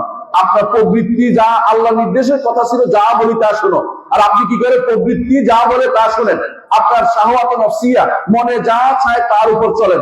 এইটা ভাই, এইটা কোনোদিন ভালো আমল হতে পারে না। নেক আমল করতে হবে, বেশি আমল উদ্দেশ্য নয়, নেক আমল করতে হবে। কারণ আল্লাহ তাআলা কোরআনে বলেছেন, কি বলছে সূরা মুলকের মধ্যে, আপনারা বলেন কি বলেছেন, যে আল্লাহ তাআলা হুয়াল্লাযী খালাকাকুম, আল্লাহ তোমাদেরকে সৃষ্টি করেছেন, তাই না, দুনিয়ার বুকে, লিয়াবলুয়াকুম আইয়ুকুম আহসানু আমালা, যাতে তিনি পরীক্ষা করতে পারেন তোমাদের মধ্যে কে উত্তম আমল করে। বেশি আমল বলে নাই, বেশি আমল বলে নাই, বরং উত্তম আমল করে। উত্তম আমল কোনটা? সালফে সালিহ ব্যাখ্যা করেছে। ইমাম ফুদাইল ইবনে আয়াদ, তিনি সবচেয়ে বড় সুফি মানুষ ছিলেন, বড় আলেম ছিলেন, তিনি বলেছেন যে, বড় আলেমদের একজন ছিলেন, সুফিদের একজন, তিনি বলেছেন যে এটা হচ্ছে শুদ্ধ হতে হবে, নবীর সুন্নাহ মোতাবেক হলে শুদ্ধ হবে, নইলে শুদ্ধ হবে না। আর এটা খালেস হতে হবে, একমাত্র আল্লাহর জন্য হতে হবে, দুনিয়ার কাউকে দেখানোর জন্য হতে পারবে না। কিন্তু আমার ঈমান যেমন শুদ্ধ হতে হবে, আমলটাও শুদ্ধ হতে হবে। একটা শুদ্ধ হলে চলবে না, কাজটাও শুদ্ধ হতে হবে। কথা কি বুঝতে পারছি? আপনার নিয়ত ভালো আছে, একটা উদাহরণ দেই। আপনার বন্ধুর গায়ে একটা মাছি বসছে, আপনি একটা বড় ইট আইডিয়া ধপাস করে একবার দিলেন মাছি মারার জন্য। নিয়ত ভালো না ভাই? নিয়ত তো ভালো, কি মাছি মারতেছি, কত বড় সাহস, আমার বন্ধুর গায়ে মাছি বসেছে, কত বড় মাছির সাহস, মাছি মারার জন্য বড় একটা ইট আইডিয়া তার গায়ে মাথার মধ্যে মেরে দিলেন। কি হইলো? ঘটনাটা কি হইলো? নিয়তে কাজ হবে না ভাই, কাজটাও শুদ্ধ হইতে হবে। বেটা তো আপনার তো ভালো করতে যেয়ে খারাপ করে ফেলছেন, আপনি নিয়ত ভালো করতে যেয়ে বেড়াতে বাইরে এই ফেলছেন। কথা কি বুঝাতে পারছি? আপনাকে কাজটাও শুদ্ধ করতে হবে, আপনি খেয়াল করতে হবে যে আমি নিয়তে শুদ্ধ হবে না, কাজটাও শুদ্ধ হতে হবে। বন্ধুর মাছি তাড়াতে যাইয়ে আমি কারণ লাগাই বসে আছি, বন্ধু তো শেষ হয়ে গেছে, আমার দিনের কি বাকি আছে? কথা কি বুঝতে পারছি? আপনি মনে করছেন যে আমি তো ভালো নিয়তেই কাজটা করছি, তোর অসুবিধা কি?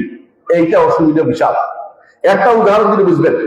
আব্দুল্লাহ ইবনে মাসউদ রাদিয়াল্লাহু আনহু একদিন তার ঘরে বসা ছিলেন, এমন সময় আরেক সাহাবী ঢুকছেন, আবু মুসা আশআরী রাদিয়াল্লাহু ঢুকছেন, ঢুকে বলেন যে, আবু আব্দুর রহমান, মসজিদের মধ্যে কিছু মানুষকে দেখছি, তারা ওই সিমের বিসি আছে না, তো এগুলি তসবিহ দানা ঘুরাইতেছে, আমাদের সিমের বিসি ঘুরায়, তসবিহ দানা ঘুরাইতেছে, হাঁটাইতেছে। কেন? বলে 100 বার পড়ো, 200 বার পড়ো, এটা 300 বার পড়ো, এটা করতেছে। তো তুমি কি করেছো? বলে আমি তো কিছু করি না, আপনার কাছে চলে আসছি। কারণ তিনি যেভাবে আসলে এভাবে দৌড়ে মসজিদে এসে বললেন যে, ও মসজিদবাসীরা, হয় তোমরা নতুন শরীয়ত পাইছো, না হলে তোমরা কোনো পথভ্রষ্টতা রচনা করছো, কোনটা করো? বলছে যে, আবু আব্দুর রহমান, আমরা খারাপ কি করতেছি? সুবহানাল্লাহ, আলহামদুলিল্লাহ করতেছি। আমরা কি কোনো গুনার কাজ করতেছি? বলে যে, কামিন মুরিদিন লিল খায়রি লাম ইউসিবু, ভালো চাইলে পাওয়া যায় না, ভালো চাইতে হলে আমার নবীর তরিকায় করতে হবে, নবী যেটা চাইছে সেটা করতে হবে, তোমার পদ্ধতিতে হবে না, এই পদ্ধতিতে কোনোদিন কোনো সওয়াব পাওয়া যাবে না, তোমরা এটা ছেড়ে দাও। তখন আব্দুল্লাহ ইবনে মাসউদ রাদিয়াল্লাহু আনহু বলার পর তারা মসজিদ থেকে বেরিয়ে গেছে। এই সাহাবী বলেন, পরবর্তীতে আমরা এই লোকগুলিকে পাইছি আলী রাদিয়াল্লাহু আনহুর বিরুদ্ধে যুদ্ধ করছে এরা, মানে এরা বেশি ইবাদত করতে যাইয়া নিজেরা পথভ্রষ্ট হয়ে গেছে, খারিজি হয়ে গেছে। এইরকম আপনি বেশি ইবাদত করবেন না, কম করবেন, তবে সুন্নাহ মোতাবেক করবেন, আমার নবীর দেখানো পদ্ধতিতে ইবাদত করবেন, নিজের মন মতো কোনো পদ্ধতিতে ইবাদত করবেন না। যত কাজ করেন জিজ্ঞাসা করবেন আমার নবী করেছেন কিনা। কথা বুঝতে পারছি? কবরের কাছে গেলে আমাদের কি করণীয় আছে জানেন? কবরে জিয়ারত তো সুন্নাত, কোনো সন্দেহ আছে? কবর জিয়ারত করার জন্য কি উদ্দেশ্য?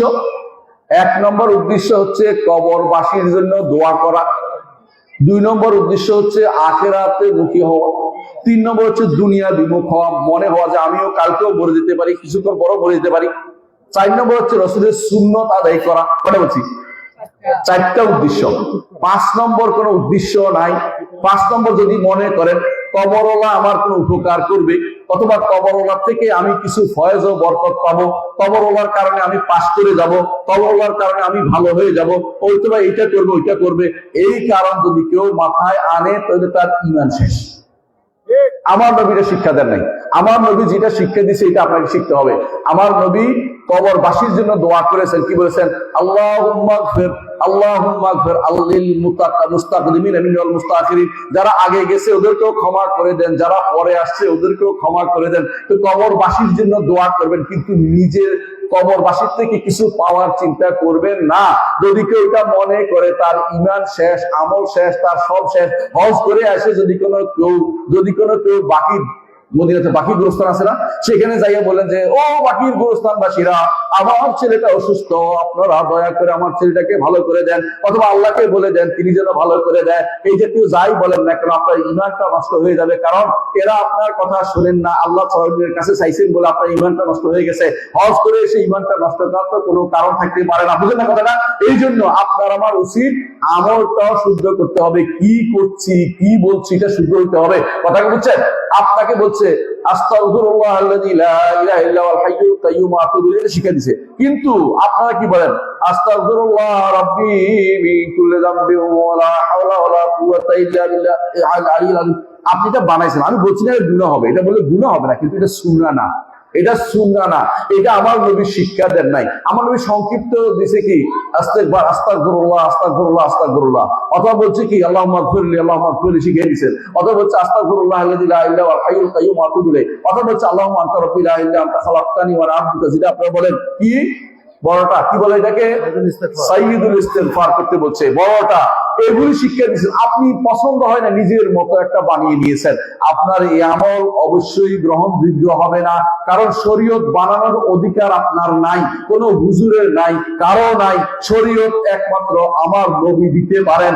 আমার আল্লাহর নবী, আমার নবী যেটা দিয়েছেন, আল্লাহ রাসূলকে যদি ভালোবেসে থাকেন তার শরীয়তের সামনে কারো কথা আনবেন না। আল্লাহর নবীকে যদি ভালোবেসে থাকেন, ভালোবাসার প্রমাণ হয় কি দিয়ে জানেন তো? কি দিয়ে প্রমাণ হয়? কথা শুনলে। আপনাদের দেখবেন অনেকেই, আমি একবার ঢাকা শহরে হাঁটতেছি, দেখলাম যে অনেকের ছোট ছোট দাড়ি এখান দিয়ে আছে। তো আমি আমার ছাত্রদের যাই বললাম, মাশাআল্লাহ যুবকরা দাড়ি রাখা শুরু করছে। তো আমি তো ন্যাক নিয়তে বলছি, তো আমার ক্লাসের ছেলেরা সব হাসে দিছে, না হাসলে কেন তোরা? তো স্যার আপনি যেহেতু বলছেন এটা শুদ্ধ না স্যার, এই জন্য হাসলাম। কেন রে? এরা রাখছে এই জন্য, ওই মেসিনা বেজিনা কেজি একটা আছে ওই দেশের, ওই বেটা দাঁড়িয়ে রাখছে দেখে এরা সব দাঁড়িয়ে রাখা শুরু করছে। ওইটা আমার নবীকে অনুসরণ করে রাখা হয় নাই। কথাকে বুঝছেন কিনা? আপনি দাঁড়িয়ে যেটা নিয়তের কারণেও বরবাদ হয়ে গেছে, আপনি এই দাঁড়িয়ে রাখছেন। হ্যাঁ, কেউ রবীন্দ্রনাথকে স্মরণ করে রাখছে, কেউ হয়তো অমুককে স্মরণ করে রাখছে, অথবা কেউ মাওসুমকে স্মরণ করে রাখছে, অথবা কেউ কমরেডকে অমুক কমরেডকে স্মরণ করে রাখছে, কারণ কমরেড তহার দাঁড়িয়ে ঠিক ছিল। হ্যাঁ, তার কমরেড নেতা মেনে দাঁড়িয়ে রাখছে, ওইটার জন্য কিছু পাবেন না। আমার নবীকে অনুসরণ করে রাখলে শুধুমাত্র সওয়াব পাবেন। কথা কি বুঝছেন কিনা? আপনি কাকে অনুসরণ করে কোনটা কাজটা করতেছে এটা আপনাকে ঠিক করতে হবে। মানুষ যাকে অনুসরণ করে, যাকে ভালোবাসে তার অনুসরণ করে চলে। আপনার ভালোবাসার প্রমাণ পাওয়া যাবে আপনার কিসের মধ্যে? অনুসরণের মধ্যে। যাকে সে ভালোবাসে তার অনুসরণ করে চলে। বলেন যারা যদি করে ভালোবেসে চলতে পারে, অনেক সময় কিন্তু নাজাত দিয়ে দেয় আল্লাহ তাআলা। কথা খেয়াল করেন জিনিসটা, ভালোবেসে চলার জন্য। সামিরী নামক এক ব্যক্তি মুসার সাথে চলতে চলতে নদী পার হয়ে গেছে। সে কিন্তু বনি ইসরায়েলের লোক না, বনি ইসরায়েলের লোক না হইও চলতে চলতে নদী পার হয়ে গেছে। অনেক সময় এইভাবে আপনি যদি রাসূলকে সত্যিকার অর্থে ভালোবাসেন, তার সুন্নাহকে মেনে চলেন, আল্লাহ তাআলা আপনার মধ্যে ঈমান দিয়ে দিবেন, আপনাকে বিশুদ্ধ আমলের তৌফিক দিবেন। আপনি তখন আর খারাপ হয়ে যেতে পারবেন না। এই জন্য আপনার আমার উচিত বেশি করে জানা সুন্নাত কোনটা, আমল কোনটা শুদ্ধ, এটা আমাদের জানা দরকার। কথা কি বুঝতে পারছি? 3 নম্বর কাজ করবো, আমি লম্বা করবো না, আপনাদের অনেক কষ্ট হবে। 3 নম্বর কাজ কি করবেন? তাহলে কি করতে হবে? ঈমান শুদ্ধ করতে হবে। 2 নম্বর কি? আমল শুদ্ধ করতে হবে। 3 নম্বর কাজ হচ্ছে আপনার দাওয়াতটা শুদ্ধ করতে হবে। দাওয়াত বুঝেন? আমরা সবাই দাওয়াত দেই। আসুন, আমরা কি বলি ফজর নামাজের সময় সালাতে আসো, দাওয়াত না এটা? দাওয়াত। আবার কেউ ডাকে ভাই ওরস করবো আসেন, এটা তো দাওয়াত। আবার দেখবেন কেউ বলে ভাই আমরা অমুক কাজটা করবো আসেন, গুনার কাজ। আমি কালকে আসছিলাম, কালকে রাতে আমি আমার ছিল একেবারে একবার চর এলাকা, যেটা বলতে পারেন যে চাঁদপুর দিয়ে পার হইলে যেটা হয় শরীয়তপুর একটা চর এলাকা। সুবহানাল্লাহ, মাশাআল্লাহ, এত বেশি মানুষ ছিল আপনাদের এখান থেকেও, ভর্তি মানুষ ছিল। চর এলাকা এত ভালো মানুষ আছে, সহি আকীদা ও মানহাজ, আলহামদুলিল্লাহ। ওরা আমাকে আসার পথে এক জায়গায় দেখলাম মাইকে দাওয়াত দিতেছে, কিসের যাত্রা যাত্রা যাত্রা, ওইটা তো দাওয়াত পাই যায়। হ্যাঁ, আরেকজন দাওয়াত দিতেছে গান হবে, ফালাগান ওইটা তো দাওয়াত। তো বুঝা গেল যে রাতে 12টা পর্যন্ত সে না ঘুমাইয়া দাওয়াত দিতেছে ফালাগানের, কেউ মাথা এতটা পর্যন্ত গুনার দাওয়াত দিতেছে। আপনি দাওয়াতটা কিসের দিন এটা জানতে হবে, দাওয়াত কিসের হবে এটা বুঝতে হবে আপনাকে। আল্লাহর নবী কিসের দাওয়াত দিয়েছেন আমাকে বলেন তো? ইসলামের দাওয়াত দিয়েছে। আল্লাহর নবী মদিনাতে, আল্লাহর নবী মক্কাতে প্রথম 10 বছর শুধু তাওহীদের দাওয়াত দিয়েছেন, শুধু লা ইলাহা ইল্লাল্লাহ অর্থ বুঝাইছে, লা ইলাহা ইল্লাল্লাহ কর্ম বুঝাইছে, লা ইলাহা ইল্লাল্লাহ মানা বুঝাইছে। 10 বছর পরে আল্লাহ তাআলা কি দিবেন? সালাত দিবেন, যাকাত, সওম, হজ হতে অন্য সবগুলো দিবেন মদিনার দাওয়াত। প্রথম 10 বছর মক্কাবাসীদের সাথে আল্লাহর নবীদের বিরোধ ছিল। কি জন্য বিরোধ ছিল কে বলতে পারবে? শুধু লা ইলাহা ইল্লাল্লাহ নিয়ে। তারা কি বলতো? আজআলাল আলিহাতা ইলাহা ওয়াহিদা ইন্না হাযা লাশাইউন উজাব। সমস্ত আল্লাহকে এক আল্লাহ করে ফেললো, কেমন হয়? আমাদের এগুলি কি হবে? ইন্না হাযা লাশাইউন উজাব, এটা বড় আশ্চর্যজনক জিনিস। কোরআনে কারীমে আল্লাহ তাআলা বলেছেন সূরা সাদের মধ্যে, দেখেন যাদের মধ্যে বলতেছে যে এরা সব তো এক আল্লাহ বানাই ফেলছে, এটা কোনো কিছু গ্রহণ করা হইতে পারে। এই এক আল্লাহ যদি হয়ে যায় তো আমাদের এই দেবদেবীর কি হবে? কথা বুঝতে পারছি? এদের মধ্যে আপনাদের এই জন্য বলছি, দাওয়াতের ক্ষেত্রে সবার আগে আপনার কিসের দাওয়াত দিতে হবে? আল্লাহর তাওহীদের দাওয়াত দিতে হবে। আমাদের সমাজে দাওয়াতের বহু সিস্টেম আছে। একজন বলে যে সারা জীবনের জন্য বেরিয়ে পড়েন, এটা কিন্তু দাওয়াতের সিস্টেম না। আরেকজন বলে রাস্তার মধ্যে দাঁড়িয়ে পড়েন, এইটাও দাওয়াতের সিস্টেম না। আরেকজন বলে অমুকখানে আসেন, টাকা পয়সা সব দেওয়া শুরু করে দেন অমুকখানে, এইটাও দাওয়াতের সিস্টেম না। অনেকে বলবেন যে আসেন আমরা ওরস পালন করি, এটাও দাওয়াতের সিস্টেম না। কারণ ওরস পালন তো আল্লাহর নবী করেন নাই, আমরা কেমনে করি বলেন তো? এটা করতেই পারেন না। হয়তো আপনি যে দাওয়াত দিবেন, দাওয়াতটা আপনি জানতে হবে যে ভালো কথা বলছেন। আল্লাহ তাআলা কোরআনে কারীম বলছেন উদু ইলা সাবিলি রাব্বিকা বিল হিকমাতি ওয়াল মাউইজাতিল হাসানা ওয়াজাদিলহুম বিল্লাতী হিয়া আহসান। অর্থাৎ আল্লাহ তাআলা বলছেন দাওয়াত দিব ইলা সাবিলি রাব্বিকা, আপনার রবের পথের দিকে হে নবী আপনি দাওয়াত দিন। আমার নবী যে পথে দাওয়াত দিয়েছেন সেটা হচ্ছে ওয়াদউ ইলা রাব্বিকা। আল্লাহ বলছেন রবের দিকে দাওয়াত দিয়েছেন। দুনিয়ার কোনো আইডিওলজির দিকে দাওয়াত দেন নাই, দুনিয়ার কোনো পীরের দিকে দাওয়াত দেন নাই, দুনিয়ার কোনো মতবাদের দিকে দাওয়াত দেন নাই। দুনিয়ার কোনো মতবাদের দিকে দাওয়াত দেওয়া যাবে না, কোনো ইজমের দিকে দাওয়াত দেওয়া যাবে না, কোনো তন্ত্র মন্ত্রের দিকে দাওয়াত দেওয়া যাবে না। একমাত্র দাওয়াত হবে আল্লাহর দিকে, আল্লাহর দ্বীনের দিকে। আল্লাহ তাআলা যে দ্বীন আমার নবীকে দিয়েছেন সেই দ্বীনের দিকে। কারণ আমাদের বাবা মাকে যখন জান্নাত থেকে দুনিয়াতে ফেলে দেওয়া হলো, তাই না? সত্য না? কাকে? আদম আলাইহিস সালামকে আল্লাহ তাআলা তখন বলে দিয়েছেন, কি বলেছেন আল্লাহ তাআলা? ইম্মা ইয়াতিয়ান্নাকুম মিন্নি হুদান ফামান তাবিআ হুদায়া ফালা খাউফুন আলাইহিম ওয়ালা হুম ইয়াহজানুন। যদি আমার কাছ থেকে তোমাদের কাছে হেদায়েত আসে, আমার কাছ থেকে যদি তোমাদের কাছে হেদায়েত আসে, আমার কাছ থেকে তোমাদের কাছে হেদায়েত যাবে। যদি কেউ আমার এই হেদায়েত অনুসরণ করে চলে তাহলে সেই ব্যক্তি কোনো পেরেশানি থাকবে না, আর সেই ব্যক্তির কোনো ভয়ও থাকবে না। আল্লাহর পক্ষ থেকে হেদায়েত কোনটা রে ভাই? কোরআন। আল্লাহর পক্ষ থেকে হেদায়েত হচ্ছে আল্লাহর নবী, আল্লাহর পক্ষ থেকে হেদায়েত হচ্ছে আল্লাহর নবীর কথা। সেটা কি? সেটা হচ্ছে হাদিস। এইগুলি হচ্ছে আল্লাহ তাআলার পক্ষ থেকে আমাদের কাছে হেদায়েত আসছে। এগুলি থেকেই আলেমরা ফিকহ বের করেছেন, এগুলি থেকে উসুল ফিকহ বের করেছেন, এগুলি থেকে আলেমরা দাওয়াত বের করেছেন, সবই এগুলি থেকে। কিন্তু আপনি নিজের মতো করে দাওয়াত দিলে তো হবে না। দাওয়াত দিতে হবে ইলা সাবিলি রাব্বিকা, আল্লাহর পথের দিকে দাওয়াত দিতে হবে। আল্লাহর পথ ছাড়া এর বাইরে অন্য কোনো পথের দিকে দাওয়াত দিলে দাওয়াত আল্লাহর দরবারে গ্রহণযোগ্য হবে না। আল্লাহর দরবারে গ্রহণযোগ্য দাওয়াত দিতে হবে। আমি আল্লাহর দিকে আহ্বান করছি, দুনিয়ার কারোর দিকে আহ্বান করব না, নেতার দিকে নয়, কোনো ব্যক্তির দিকে নয়, কোনো কিছু নয়। আল্লাহকে খুশি করার জন্য একমাত্র আল্লাহর দিকে আহ্বান করব। আল্লাহকে যখন, আল্লাহর প্রতি যখন দাওয়াত, আল্লাহর জন্য দাওয়াত দিবেন, এটা আল্লাহর কাছে লেখা হয়ে যাবে। আল্লাহ তাআলা এটা আপনার জন্য আখিরাতে আল্লাহ তাআলা রেখে দিবেন। কিন্তু যদি দুনিয়ার কোনো কিছু দাওয়াত দেন, এটা আল্লাহর কাছে যাবে না, আপনার আমলনামায় লেখা হবে না। এই জন্য আপনাকে চিন্তা করতে হবে, আমি আল্লাহর দিকে আহ্বান জানাচ্ছি, আল্লাহর দ্বীনের দিকে আহ্বান জানাচ্ছি, আল্লাহর পথের দিকে আহ্বান জানাচ্ছি। আল্লাহর পথের আহ্বান জানাইতে এত সোজা জিনিস না। কেন বুঝেন? আল্লাহর পথের দিকে আহ্বান জানাইলে এদিকে টানে, ওদিকে টানে, ওদিকে টানে, মানুষকেও নিয়ে যায়। এটা কোনো আমি বলিনি, আমার নবী বলেছেন। রাসূলুল্লাহ সাল্লাল্লাহু আলাইহি ওয়াসাল্লাম বলেছেন, একদিন রাসূল একটা লম্বা রেখা আঁকছেন, একে বললেন যে এই হচ্ছে আল্লাহর পথ, এই পথে সোজা কোথায় নিয়ে যাবে? জান্নাতে নিয়ে যাবে। কিন্তু এর আশেপাশে অনেকগুলো শাখা আঁক দিলেন, বললেন যে একটা মানুষ যখন হাঁটতে থাকে, হ্যাঁ, হাতে দেখে আল্লাহর দিকে যাবে, তখন এদিকে একজন ডাকে আমার দিকে আসো, হাদিসে রাসূল বলতেছেন এদিকে শয়তান একটা আমার দিকে আসো। এইভাবে সে 72টা মানে বুঝছেন তো, যত ফেরকা আছে এত ফেরকার লোকে তাকে আরো বেশি লোকে তাকে ডাকতে থাকে, ডাকতে এক সময় আসে যেই সময় দেখা যায় যে সে আর সামনে এগোতে পারে নাই। এইটা সবগুলি দুনিয়ার যত দাওয়াতকে বাদ দিয়ে একমাত্র আল্লাহর পথে যে ব্যক্তি দাওয়াত দিতে পারবে তার দাওয়াতটা শুধুমাত্র গ্রহণযোগ্য হবে। আল্লাহর পথের দাওয়াত কেমনে বোঝা যাবে? কোরআনে দলিল থাকতে হবে, রাসূলের হাদিসে প্রমাণ থাকতে হবে। আপনি যদি নিজের মন মতো একটা ভালো লাগে বললেই সেই দাওয়াত গ্রহণযোগ্য হবে না। কথা বুঝছেন? রাসূলের যুগে কি হয়েছে একটা ঘটনা বলে বুঝতে পারবেন। রাসূলের যুগে এক লোকে এক আনসারী আর মুহাজিরের মধ্যে একটু কথা কাটাকাটি হয়েছে। সাধারণত ওরা ভাই ভাই ছিলেন। কথা কাটাকাটি হওয়ার পরে একজন লাফ দিয়ে উঠে বললেন, আনসারকে রক্ষা করতে কে আসবে? আরেকজন হেও কম যায় না, হে কি বললেন, মুহাজিরকে আনসার রক্ষা করতে কে আসবে? রাসূলুল্লাহ সাল্লাল্লাহু আলাইহি ওয়াসাল্লাম বললেন, আবু দাওয়াল জাহিলিয়া, জাহিলি দাওয়াত। ও আমার বাইরে আজগরিকুম, তোমাদের মাঝে আমি এখনো আছি, এখনই জাহিলি দাওয়াত শুরু হয়ে গেছে। তোমাদের ব্যক্তি অমুক আনসারী মুহাজির পরিচয়ের জন্য এটা হয়েছে। জালনাকুম শুউবা ওয়া কাবাইল তাআরাফু, বাঙালি, ইন্ডিয়ান, পাকিস্তানি, এই হচ্ছে পরিচয়ের জন্য, যে কোন এলাকার মানুষ কোন ভাষাভাষীটা বোঝার জন্য, কিন্তু এটা দিয়ে ভাগ করার জন্য নয়। মুসলিম সারা মুসলিম বিশ্বে এক, যেখানে থাকবে তার অন্তরে মুসলিমের প্রতি মায়া থাকবে। এইটা আমি বাংলাদেশি ইসলাম আর ইন্ডিয়ান ইসলাম, পাকিস্তানি ইসলাম আর অথবা আরবের ইসলাম ভাগ করার জিনিস নয়। ইসলাম একটাই, যেটা মুহাম্মদুর রাসূলুল্লাহ সাল্লাল্লাহু আলাইহি ওয়াসাল্লাম নিয়ে আসেন। তো দাওয়াত দিতে হবে দ্বীনের দিকে, কোনো ব্যক্তির দিকে নয়, কোনো ভাষার দিকে নয়, কোনো নেতার দিকে নয়, কোনো কাজের দিকে নয়। দাওয়াত দিতে হবে ইসলামের দিকে। ইসলামের প্রতিটি দিক, প্রতিটি বিষয় পালনের জন্য আমার নবী যে পদ্ধতি দেখিয়ে গেছেন সেই পদ্ধতিতে আপনার দাওয়াত হবে। যেই দিকে দাওয়াত দিতে সেই দিকে আপনার দাওয়াত হবে। নিজের মন মতো কোনো পদ্ধতির দাওয়াত দিলে চলবে না। দাওয়াত অনেকে আছে এখন কাল দাওয়াত দেয়, হাদিস অস্বীকারের দাওয়াত দিচ্ছে না একটা গোষ্ঠী।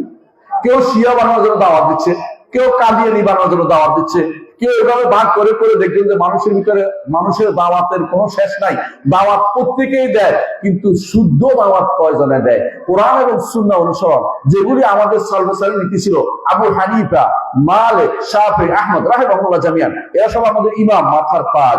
ওরা যেই পদ্ধতিতে দাওয়াত দিয়েছেন, যেটা দিয়ে দাওয়াত দিয়েছেন, সেটা দাওয়াত না দিয়ে নতুন কোনো পদ্ধতি আবিষ্কার করার অনুমতি আমাদের নাই। কারণ তারা কোথার দিকে দাওয়াত দিয়েছেন? তারা কোরআন এবং সুন্নাহ মানার দিকে দাওয়াত দিয়েছেন। আমাদেরকে কোরআন এবং সুন্নাহ মানার দিকে দাওয়াত দিতে হবে। নিজের মন মতো চলার কোনো সুযোগ নাই, যেখানে সেদিকে দাওয়াত দিতে পারবো না। যে দাওয়াত আপনি দিবেন সেই দাওয়াত আসলে শুদ্ধ কিনা আপনাকে জানতে হবে। কথাকে বুঝছেন? আমরা সবাই মিলে দাওয়াত দিলাম একজনকে, চলেন এখন থেকে আমরা যেই ব্যক্তি মারা যাবে তাকে আমরা উপর থেকে জানিয়ে দেব। সবাই মিলে দাওয়াত করে উপর থেকে যে কি জানিয়ে দেবো? উপর থেকে বলবো যে মা রব্বুকা ওয়া মা দীনুকা ওয়া মা নবিয়্যুকা মুখস্থ করো। এই কবরবাসী বলো। এগুলি দাওয়াত দিলে জায়েজ হবে?